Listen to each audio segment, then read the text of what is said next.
Дорогі мої, слухайте сюди. Ви кажете, що мазі з аптеки допомагають лише на годину, що каштан зняв набряк, а коліно все одно рипить і не дає стати на ногу зранку. Я вас чую ваш біль. Це тому, що ваш суглоб зараз бой, як старий підшипник, у якому висохло все мастило. Кістка треться об кістку, стираючи хрящ у пил.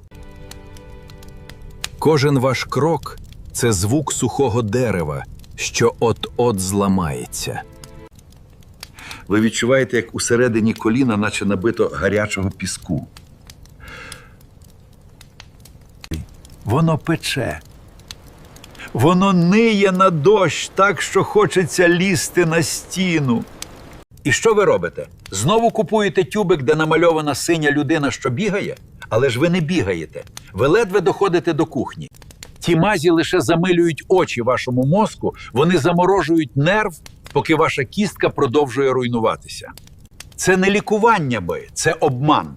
Ви витрачаєте пенсію на холодний гель, а суглоб помирає з голоду. Саме тому дідусь радить, зверніться до сили, яка здатна зшивати кістки. Ви чули про живокіст? Його ще називають окопник. Сама назва каже за себе, він кістки живить. Він їх докупи збирає. Це рослина-будівельник. Там, де аптечна хімія безсила, живокість береться за справу. Він не просто знімає біль, він змушує клітини хряща прокидатися і рости заново. У старі часи воїни тільки ним і рятувалися після важких поранень і переломів. Коли кістка не хотіла зростатися, сєта прикладали корінь живокосту і траплялося диво. Це тому, що в ньому є алантоїн. Речовина, яка наче клей, з'єднує тканини і відновлює те, що здавалося втраченим назавжди. Беріть корінь живокосту. Він чорний зовні, як сама земля, але білий і слизький усередині. Мийте його добре, але шкірку не знімайте, у ній найбільше сили. Натріть його на дрібній терці, щоб вийшла така собі кашка. А далі беріть справжній свинячий смалець. Дідусь радить брати саме внутрішній жир, бо він найкраще проводить ліки крізь шкіру прямо в суглоб. Змішуйте корінь із жиром і томіть на водяній бані. Повільно, довго, 3 години. Хай жир вип'є всю силу з кореня.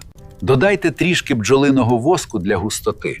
Коли мазь застигне, ви отримаєте справжнє рідке золото для своїх колін.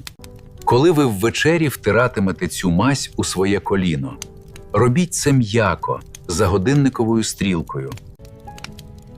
Відчуйте, як живильне тепло входить усередину суглоба. Живокіст почне там свою роботу. Він вимиє солі, заспокоїть запалення і почне будувати новий молодий хрящ. Обов'язково закутайте коліно старою вовняною хусткою. Суглоби люблять тишу і сухе тепло. За ніч мазь зробить те, що таблетки не можуть зробити за місяці. Але, слухайте уважно, тут помилка може дорого коштувати. Живокість – це рослина дуже сильна, але й підступна. Його категорично не можна пити всередину. Тільки мазати. У ньому є особливі речовини, які печінка не любить, якщо вони потраплять у шлунок. Тому руки після мазі мийте добре. І якщо у вас на коліні є відкрита ранка чи подряпина, не мажте там, почекайте, поки заживе. Здоров'я – це коли сила природи поєднується з вашою обережністю. Якщо дід допоміг вам сьогодні порадою, поставте вподобайку. Хай цей рецепт побачить якнайбільше людей, які вже втратили надію ходити без болю. Підписуйтеся на мій канал, щоб ми з вами старіли красиво і на своїх ногах. Не тримайте це знання тільки в собі. Перешліть це відео кумі у Viber або сестрі у Facebook, нехай і вони знають, як живити кістки. Добро завжди вертається. А тепер скажіть мені, чи пробували ви колись ліпити свої суглоби живокостом?